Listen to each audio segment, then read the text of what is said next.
Hey guys, it's me, Cameron here, and today we're going to be doing an Eve mission. Now, today's mission was suggested by Shush.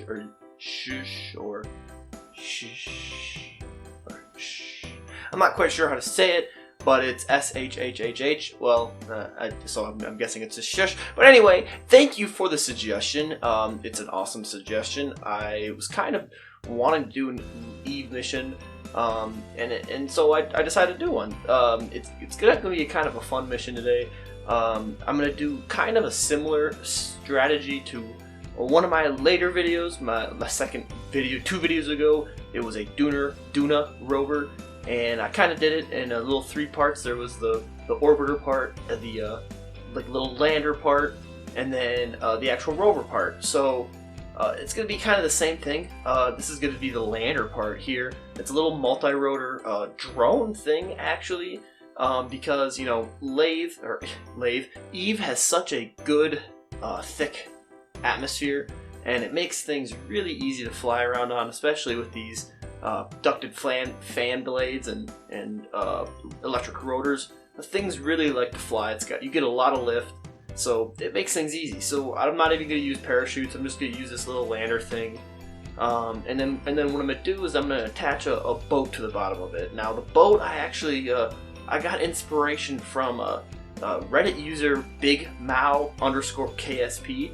He actually built a rocket, sent it to Eve, and then used a little dinghy to transport a Kerbal from his rocket to land, and then, you know, from land back to the rocket. So that's what I'm going to do here. I'm actually building a little boat. It's kind of modeled off of the Reddit user's BigMao_KSB under his dinghy, but I kind of put my own twist on it. You know, I'm using these Oscar tanks as kind of the flotation part, and then I'm just going to load it up with a bunch of science instruments, and then as you can see now, I'm going to start building the propulsion device. It's the same thing as the multi-rotor drone that I'm using as the lander part.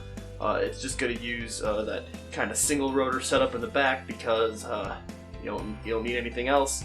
This thing will still probably clip along pretty fast.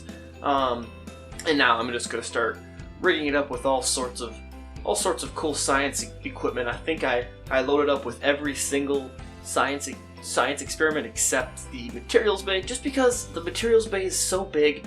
I always leave out the materials bay in a lot of things I do, just because it just takes up so much space. It's big, it's bulky, and I like to do miniature things because I think there's something to be said about you know, doing mini missions in KSP. A lot of people, you know, are always doing, you know, these huge, big expeditions. Well, I think there's something cool and you know, realistic about doing these smaller little missions, because I feel like it takes some know-how of the game, because a lot of people, it's pretty easy just to keep slapping parts on top of parts, but, you know, to actually make it small and efficient, I feel like is a little bit more difficult. So that's why I kind of like doing these little missions here, these mini missions per se. I'm not sure what it would be called, but, you know, it's more mini. It's not like I'm sending 100 Kerbals to Eve and back. You know, I suppose I could do it, but, you know, I feel like this is just more fun. You know, it's in the name of science, and so now I finish up the boat part, and then as you can see, I'm attaching it to the actual drone lander thing there, and then I feel like we are pretty much ready for integration to the launch vehicle. But I'm gonna add the orbiter, and then I'm actually just equalizing the moment of torque. I'm canceling out the 2 moments of torque, or the moment of torque that the rotor creates, because those rotors do create a lot of torque, and when it's going, it tends to just rock to one side pretty bad. So I put another rotor in there and spun it the other way, so it you know, the 2 moments of torque cancel each other for a net of 0. But so yeah, that's, you know, it's not too hard, nothing too complicated here. And originally I wanted to do like an actual capsule style re-entry landing thing there, but that lander is just too big, so I'm just gonna have to use that big inflatable heat shield, and then just kind of have it open and hope nothing explodes, and then you just go for it, I guess. But yeah, so I'm just kind of finishing up now, putting some antennas, finishing touches on the lander part, the boat part, and here's the orbiter on top. Nothing too big. I always overbuild my rockets, like I say, guys. This rocket, you'll see, I overbuilt this one too. I actually kind of overbuilt this one on purpose to actually meet the criteria of my mission profile. What I wanted to do is actually have enough delta V to get into a stable orbit without any aero braking or anything like that, just because it's easier. I want to be able to have a lot of landing precision and landing accuracy when I'm trying to touch down, because I really wanted to be basically shoreline. That was kind of my criteria. Also, I needed to be during the day. That was a big thing. Nobody wants to see a mission at night. So here, guys, here's a little thing I made. So here's how to plan transfer windows for Eve. You want kind of a 30-degree angle between Eve and Kerbin, and as you can see, I kind of drew a little dotted line to where the encounter will be. And as you can see, Kerbin, you would want to make a retrograde burn in order to lower its perigee to meet Eve, and that's what you gotta do with the spacecraft. So I kind of put that up there. Sorry, it's kind of rough, but you kind of get the idea. So when planning transfer windows, that's what you do. Now that I have my transfer window set, we're ready for takeoff. And as you can see, it's just nothing too special. It's always kind of the same. You just start a gravity turn, descend all the way into space, I guess, until you have no atmosphere, and you keep burning until you get into a stable orbit. Pretty straightforward. This is a pretty big rocket. As you can see, I was using pretty massive tanks, pretty massive engines. It's just big scale. It's a pretty simple rocket compared to some other rockets that I've done before or that other people have done. But as you can see now, I'm kind of just making a maneuver node, and then actually I'm circulating orbit first. But I thought I could be able to get it before I circularize, but it looks like I had to circularize first. And then yeah, I just you see how I'm actually just doing more of a retrograde burn in the aspect of Kerbin to the sun. Actually, what I'm doing is I'm burning in the opposite direction that Kerbin is spinning, and that's how you get your encounter, because what you're doing is you're bringing your periapsis inwards towards the sun to actually align with the orbit of that planet of Eve. And then also Eve is kind of on a little bit of a weird inclination in comparison to Kerbin, so you are going to have to do some mid-course corrections. I usually just kind of get an encounter, like a pretty close encounter, like 200,000 kilometers or something like that is usually pretty good. And then what I do is I just wait until I'm out of the sphere of influence for Kerbin, but yet I'm still far away from Eve, and then I kind of just do my mid-course corrections to line everything up, make sure it's all good. And so as you can see now, I'm exiting the Kerbin system. You can see the moon, and I don't think you can see Minimus, but yeah, I heard in my last video for the reason why I lost that encounter was because of a bug. So thanks for that tip. I didn't know that. So now I'm always gonna have to be weary of how fast I time warp out of the sphere of influence of planets.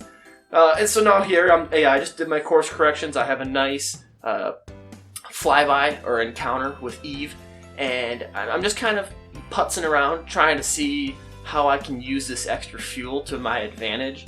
Like I said, I needed some pretty precision landing, and it's not like I'm super precise and I landed exactly where I wanted to go, but I got pretty close.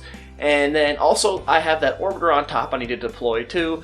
So there goes the orbiter, and that orbiter just kind of sit in orbit for a little bit, adjust its orbit as the lander part is going to come in, do a couple orbits, make sure it's got everything, its telemetry is good, make sure everything is good, and then we're going to come in for that nice, easy touchdown. Hopefully, that's the plan at least. Stay tuned to see if it actually happens. I have a lot of faith it'll happen. I've done this a time or two. And so yeah, see now I call this kind of the orbit dance, because I'm switching between craft in orbit and kind of just playing around. Like like for example, what I'm doing here is I'm not doing anything very, you know, precise or you know, scientific by any means. I'm just kind of coming in close and seeing, you know, if it's a good landing spot, and then if it's not, I just kind of do another orbit, and then, you know, I'm switching back to my communications orbiter here, and then just kind of playing around with the orbits. I wanted to circularize that orbit because, you know, number one, I'm OCD about it, like I said, but the number two, I kept a good period around the planet, so that way I could actually get good communications the entire time, because, like, you know, that's something you really have to worry about in this game, is making sure you have you're connected to Kerbin. Well, but Eve isn't that hard because it's the closest planet to Kerbin, and it's not that bad. But, you know, you can, if you're using too small of antennas or relay satellites, you'll have a hard time keeping in control of that spacecraft. So just kind of an FYI. And then, yep, see here, I'm kind of trying to pick a landing. I don't think that one's gonna work out, so I think I'll end up doing another pass. Yep, we'll end up doing another pass, and then kind of see. Nope, I don't think that one's gonna work either. But yeah, that's really what I meant by I wanted enough Delta V. That's why I overbuilt this rocket, because I want everything to work. You know, I'm bad at quick saving, and you know, I'm bad at planning too as well. Like I don't plan missions very well, so, you know, when it comes down to it, I can't just fly in perfectly and, you know, be exactly where I want to be on the planet. I'm usually, you know, all the way across the planet from my desired landing spot. So now we I guess we entered the atmosphere of Eve. This is getting exciting now. So I kind of picked a good little landing spot in a kind of a islandish, you know, mixture of land and water, and that was what I wanted. I'm a little further away from land than I wanted to be, because the actual lander part can't land in the water. Even with the boat attached to the bottom of it, it'll just sink, and then you'll lose the ability to actually take off again with that lander. So now here I'm struggling kind of a little bit to stabilize the craft. Some of the motor's directions were spinning the other way, so it was kind of getting a net zero force, but it was just kind of spinning me in all directions. It still is. I was having kind of a hard time controlling the vehicle with the boat attached. My original plan was to fly over to, like, the shoreline with the boat attached to the little lander part, but I said we're gonna have to abort that because I can't keep control of this craft. So here I'm kind of slowly floating down to the surface. What I'm gonna do is I'm gonna drop the little boat into the water, and as you can see here, we'll come in for that nice little hover, trying to make sure I don't come in too fast or too slow, because then, you know, I'll sink or whatever. So then I want to kiss the water, and then drop. There we go. I'll come back for you, my sweet love. And then I dropped the little fork that was holding on the boat, and then I just cook. I mean, look at how fast this thing goes. So this thing just rips through the air. That's what I was saying about Eve, is it's got such a thick atmosphere that you get so much lift out of lifting surfaces. So yeah, so it's pretty easy to do. Now I'm just ripping over to this little shoreline here, and as you can see, it's pretty efficient on the electric charge. I am slowly using my electric charge and burning it down, even with 4 RTGs on here, but it's not too bad because you know, it will recharge itself once I land, and that'll be all I need. Now, originally for the landing legs on this thing, I was trying to go for, you probably saw in the beginning of this video, I was trying to go for like these retractable landing legs things, but I scrapped the idea because I feel like just these static landing legs, they work better. It's lighter, less complicated, and you know, honestly, sometimes less complicated is better. So there's the touchdown. So now we'll boat just to drive it over and make sure that it works properly and does all of its science. So now unfortunately I have to address something. That big scanning arm that's on the front of the boat, unfortunately, does not get to be used in this mission yet, at least, because, well, we're already at like 15 or so minutes. This is already a long video, and it's going to be a little bit longer to complete the mission, but it took me so long to try to maneuver this little boat. Oh, and look, I broke the antenna off it. So even all the science we get is going to be rendered useless anyway. Now, this is a science mode. I'm no longer in sandbox mode, so we would actually be able to get science off of this mission if, of course, my antenna didn't rip off there. In later builds, I did put an antenna. I clipped another, like a radial mount antenna in there. But yeah, so that was kind of a fail on my part. And of course, I don't quick save, you know, so I just have to go with the antenna missing. But so yeah, so going back to the large scanning arm, unfortunately, I wasn't able to find any surface features to scan next to the surface or next to the shore, which is very sad, very unfortunate. I wanted to see if it worked. But I actually spent like 5 hours like flying around Eve with that little drone. I even built another little plane, like a supersonic rocket plane, and I was like trying to fly around on the surface just to see if I could like locate like any surface feature that would be, you know, on the shore, just to test it out, just to see if it worked. And I couldn't find anything. So I'm sorry, guys. That part of the mission didn't work out. Maybe in a future episode, I'll find like a surface feature on the surf, or you know, next to the shoreline, and I'll be able to scan it and prove that it works. But for now, it doesn't. That's very sad. But all the other science equipment does work. So that's a win at least. It does produce, you know, hundreds of science points. It can also move from biome to biome, producing even more science, which is a very cool thing. It only moves at around top speed of around 34 meters per second, but that's, you know, that's pretty quick for a surface-bound vehicle.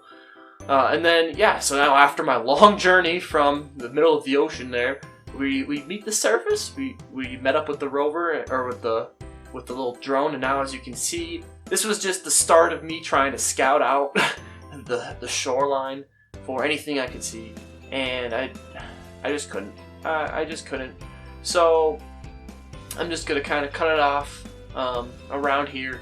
I was able to do some cool things like land on this little island. I don't know if you can see that little island out there. I just landed on the island. This drone is pretty cool. I like how it serves as a little scout for the boat, and then the boat can, you know, do its things on the water. So, but that's gonna be it. You know, there's me doing the science really quick on the rover just to prove it'll do it. But that'll be it. We're already pretty long, and so I'm gonna end it here. So, as always, guys, if you liked the video, please hit that like button. Subscribe if you haven't already. I'm at 100 subscribers, which is awesome. I can't thank you enough. I've gotten so much support already, and it's really awesome to see. So thank you, guys. Let me know what you think in the comments below if you liked it, if you have any suggestions. This was a suggested video, so thank you for the suggestions already, and I hope to see you all soon. So stay tuned, guys. Bye.